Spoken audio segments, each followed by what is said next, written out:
బంగ్లాదేశ్ ప్రధాని షేక్ హసీనా తన పదవికి రాజీనామా చేసి దేశాన్ని విడిచి పారిపోగా తాజాగా పార్లమెంట్ను రద్దు చేశారు బంగ్లాదేశ్ ప్రెసిడెంట్ షాబుద్దీన్. త్వరలో తాత్కాలిక ప్రభుత్వం ఏర్పాటవుతుంటున్నారు ఆయన. జైలు నుంచి మాజీ ప్రధాని ఖలీదా జియా విడుదలకు ఆయన ఆదేశాలు ఇవ్వడంతో వెంటనే ఆమె జైలు నుంచి విడుదలయ్యారు. 2018 నుంచి జైల్లో ఉన్నారు ఖలీదా జియా. కొత్త ప్రభుత్వానికి ఖలీదా జియా నేతృత్వం వహించే అవకాశాలు ఉన్నట్టుగా తెలుస్తోంది. అయితే కొత్త ప్రభుత్వం ఏర్పాటుకు సంబంధించి విద్యార్థులు కొత్త డిమాండ్ను తెరపైకి తెస్తున్నట్టుగా తెలుస్తోంది. నోబెల్ బహుమతి గ్రహీత మహమ్మద్ యూనస్ను కొత్త ప్రభుత్వ అధినేతగా నియమించాలంటూ విద్యార్థుల నుంచి డిమాండ్ వస్తున్నట్టుగా తెలుస్తోంది. ఈ నేపథ్యంలో విద్యార్థులతో ఆర్మీ చీఫ్ జమాన్ చర్చలు జరుపుతున్నట్టుగా తెలుస్తోంది. ప్రస్తుతం బంగ్లాదేశ్ పార్లమెంటు రద్దు నేపథ్యంలో మధ్యంతర ప్రభుత్వాన్ని ఏర్పాటు చేస్తామంటూ ఆర్మీ చీఫ్ ప్రకటించిన నేపథ్యంలో బంగ్లాదేశ్లో రాజకీయ అస్థిరత నెలకొంది. ఈ నేపథ్యంలో బంగ్లాదేశ్లో కొత్త ప్రభుత్వం ఏర్పడబోతుందా, ఏర్పడబోతే ఎవరి సారథ్యంలో ప్రభుత్వం ఏర్పాటవుతుందనే మాత్రం ప్రస్తుతం ఆసక్తికరంగా మారింది. మాజీ ప్రధాని ఖలీదా జియా పేరు కూడా తెరపైకి వస్తుంది. ఆమె ప్రస్తుతం జైల్లో ఉన్నారు. అయితే అధ్యక్షుడు షాబుద్దీన్ ఆదేశాలతో ఆమె జైలు నుంచి విడుదలయ్యారు. 2018 నుంచి ఆమె జైల్లో ఉన్నారు. కొత్త ప్రభుత్వానికి ఖలీదా నేతృత్వం వహిస్తారా అంటే కొంత బలం చేకూరుతుంది ఆ వాదనలకు. మరోవైపు విద్యార్థులు అయితే కొత్త డిమాండ్ను తెరపైకి తెస్తున్నారు. నోబెల్ బహుమతి గ్రహీత మహమ్మద్ యూనస్ను కొత్త ప్రభుత్వానికి అధినేతగా దేశానికి ప్రధానిగా నియమించాలంటూ విద్యార్థులు డిమాండ్ చేస్తున్న పరిస్థితి. ఈ నేపథ్యంలో బంగ్లాదేశ్ రాజకీయాలు ఆసక్తికరంగా మారుతున్నాయి. ఏం జరగబోతుందని మాత్రం ఇటు భారత్ కూడా నిశితంగా పరిశీలిస్తోంది. ఇక దేశంలో హింసాత్మక ఘటనలు పెచ్చురిల్లిన నేపథ్యంలో ఒక్కసారిగా ఆమె ప్రధాని పదవికి రాజీనామా చేశారు షేక్ హసీనా. ఈ అల్లర్లో దాదాపు 300 మంది మరణించిన సంగతి తెలిసిందే. నిరసనకారులు దేశాన్ని హింసాత్మకంగా మార్చడంతో ప్రధాని దేశం విడిచి వెళ్ళగా పార్లమెంట్ కూడా రద్దయింది. అయితే నిరసనకారులు ఆందోళన మొదలుపెట్టారు. కొత్తగా పార్లమెంట్ కూడా రద్దు చేయాలంటూ నిరసనకారులు ఆందోళన మొదలుపెట్టడంతో ఇవాళ అధ్యక్షుడు షాబుద్దీన్ తాజాగా నిర్ణయం తీసుకున్నారు. ఆయన పార్లమెంట్ కూడా రద్దు చేసిన పరిస్థితి కనబడుతోంది. మంగళవారం సాయంత్రం బంగ్లాలో కొత్త ప్రభుత్వం ఏర్పాటయ్యే అవకాశాలు ఉన్నట్టుగా కూడా అక్కడి వార్తలు వస్తున్నాయి. అంటే ఇవాళ సాయంత్రం కొత్త ప్రభుత్వం ఏర్పాటయ్యే అవకాశాలు ఉన్నట్టుగా వార్తలు వస్తున్నాయి. కానీ అది సాధ్యమయ్యే పనేనా కాదా అంటే ఇంకా సందేహాలు వెల్లువెత్తున్నాయి. విద్యార్థులు కూడా కొత్త డిమాండ్ తెరపైకి తీసుకురావడంతో ఏం జరుగుతుందని మాత్రం ప్రస్తుతం బంగ్లాదేశ్ రాజకీయాలు ఆసక్తికరంగా మారుతున్నాయి. అయితే ప్రభుత్వం కోల్పోవడంతో పొరుగు దేశమైనటువంటి బంగ్లాదేశ్లో ఈ వేగంగా మారుతున్నటువంటి రాజకీయాలను ఇటు భారత్ కూడా పరిశీలిస్తోంది. అటు రాజకీయ ప్రత్యర్థి ఖలీదా జియా, హసీనా రాజకీయ ప్రత్యర్థి ఖలీదా జియా మళ్ళీ అధికారాన్ని చేపట్టే అవకాశాలు కూడా ప్రస్తుతం మెండుగా కనిపిస్తున్నాయి. ఇటు హసీనా దేశాన్ని వీడారో లేదో వెంటనే విదేశీ విరాళాల దుర్వినియోగం కేసులో 15 ఏళ్ల జైలు శిక్ష అనుభవిస్తున్నటువంటి ఖలీదా జియా ప్రస్తుతం జైలు నుంచి విడుదలయ్యారు. మహమ్మద్ షాబుద్దీన్ ఆదేశాలతో ఆమె విడుదలైంది. 3 సార్లు ఆమె కూడా ప్రధానిగా గతంలో బాధ్యతలు చేపట్టారు. ఒకసారి ఖలీదా జియా నేపథ్యం ఏంటో తెలుసుకునే ప్రయత్నం చేద్దాం. ఆమె అప్పటి అవిభాజ్య భారత్లోని పశ్చిమ బెంగాల్లో ఉన్నటువంటి జల్పాయిగురిలో ఆమె జన్మించినట్టుగా తెలుస్తుంది. ఆమె భర్త జియావుర్ రెహమాన్, ఈయన గతంలో బంగ్లాదేశ్కు అధ్యక్షుడిగా కూడా పనిచేశారు. అత్యంత క్రూరమైనటువంటి మిలిటరీ కమాండర్గా కూడా ఆయనకు పేరుంది. సో ఆయన హత్యకు గురయ్యారు 1981లో. ఆ తర్వాత ఖలీదా జియా బేగం రాజకీయ ప్రస్థానాన్ని ప్రారంభించింది. అప్పటి నుంచి ఆమె బంగ్లాదేశ్ నేషనలిస్ట్ పార్టీ అధ్యక్షురాలుగా కూడా కొనసాగుతున్నారు. 1991లో ఆమె బంగ్లాదేశ్ తొలి మహిళా ప్రధానిగా బాధ్యతలు స్వీకరించారు. అప్పట్లో ఉన్న అస్థిర పరిస్థితుల నేపథ్యంలో ఆమె దేశాన్ని పూర్తిస్థాయి మెజార్టీ కోసం మిత్రపక్షాల మద్దతు తీసుకున్నారు. కానీ తర్వాత కొన్ని రాజకీయ పరిణామాల నేపథ్యంలో ఆమె అస్థిరంగా ఉండలేకపోయారు. 1996లో రెండోసారి ఎన్నికల్లో విజయం సాధించారు.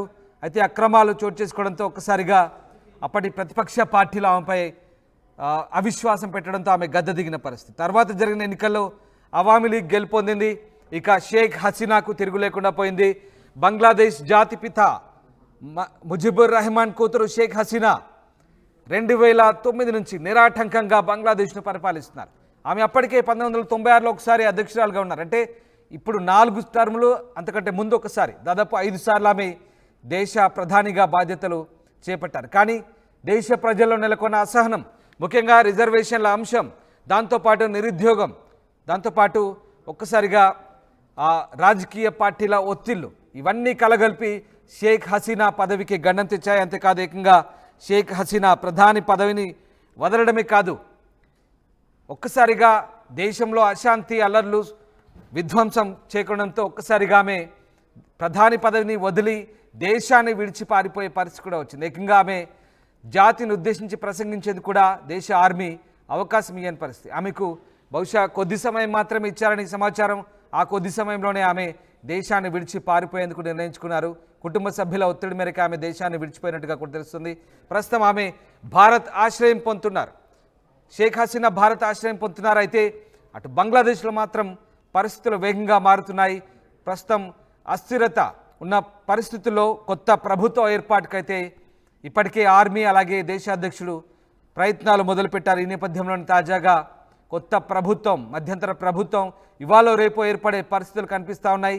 ప్రభుత్వానికి ఎవరు నేతృత్వం వహిస్తారంటే మొదటగా ఖలీదా జియా, మాజీ ప్రధాని ఖలీదా జియా పేరే ప్రధానంగా వినిపిస్తోంది.